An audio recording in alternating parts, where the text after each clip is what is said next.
सीतारामचन्द्राभ्यां नमः। श्रीमद् वाल्मीकि रामायण बालकांड 30वां सर्ग। श्री राम द्वारा विश्वामित्र के यज्ञ की रक्षा तथा राक्षसों का संहार।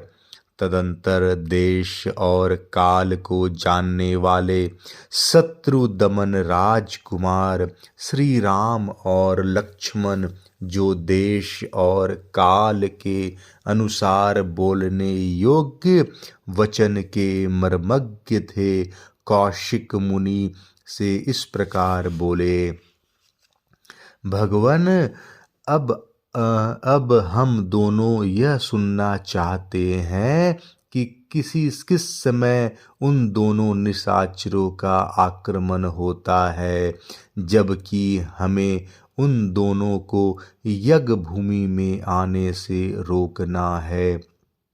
कहीं ऐसा न हो असावधानी में ही वह समय हाथ से निकल जाए, अतः उसे बता दीजिए।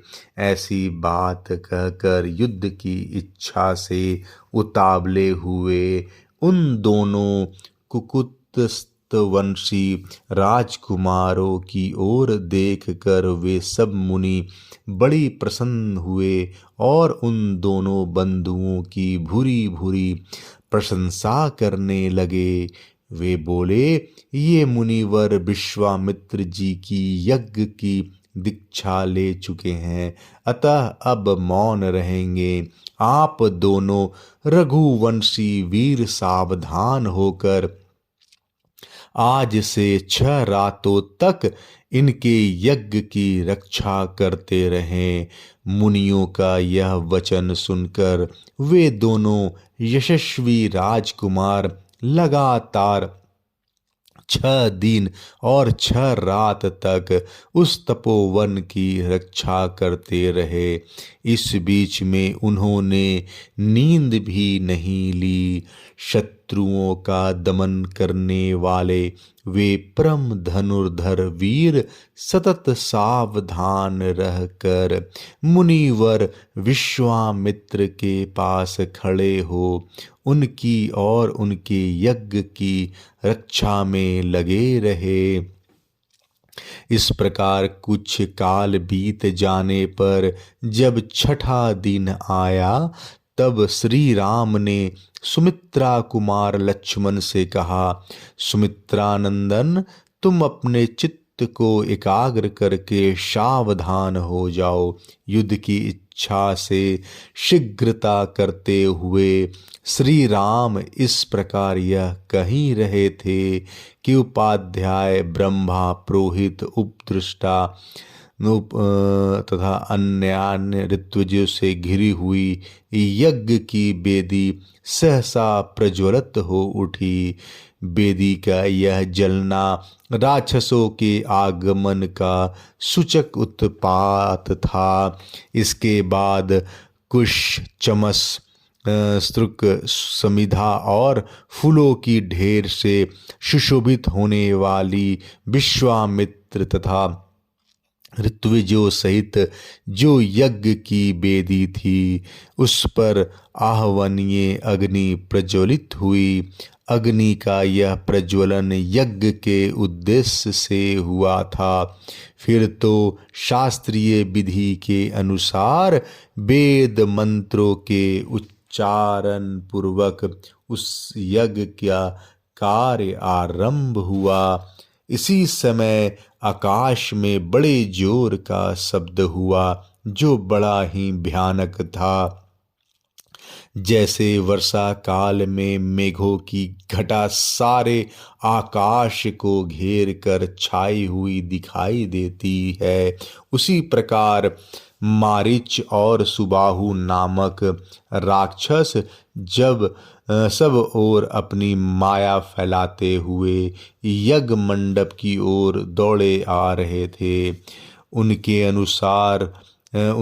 अनुचर भी साथ थे।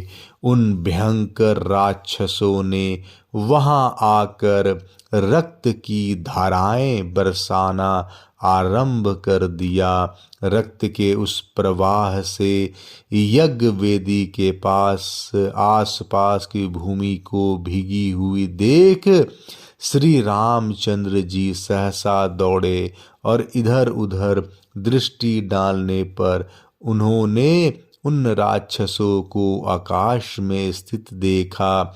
मारीची और सुबाहु को सहसा आते देख कमल नयन श्री राम ने लक्ष्मण की ओर देख कर कहा, लक्ष्मण वह देखो, मांस भक्षण करने वाले दुराचारी राक्षस आ पहुँचे। मैं मानवास्त्र से इन सब की उसी प्रकार मार भगाऊंगा जैसे वायु के वेग से बादल छिन्न भिन्न हो जाते हैं। मेरे इस कथन में तनिक भी संदेह नहीं है। ऐसे कायरों को मैं मारना नहीं चाहता। ऐसा कहकर वेगशाली श्री राम अपने धनुष पर परम उदार मानवास्त्र का संधान किया। वह अस्त्र अत्यंत तेजस्वी था। श्री राम ने बड़े रोष में भरकर मारीच की छाती में उन वाण का प्रहार किया। उस उत्तम मानवास्त्र का गहरा आघात लगने से मारीच पूरे 100 योजन की दूरी पर समुद्र के जल में जा गिरा। शितेशु नामक मानवास्त्र से पीड़ित हो मरीच अचेत सा होकर चक्कर काटता हुआ दूर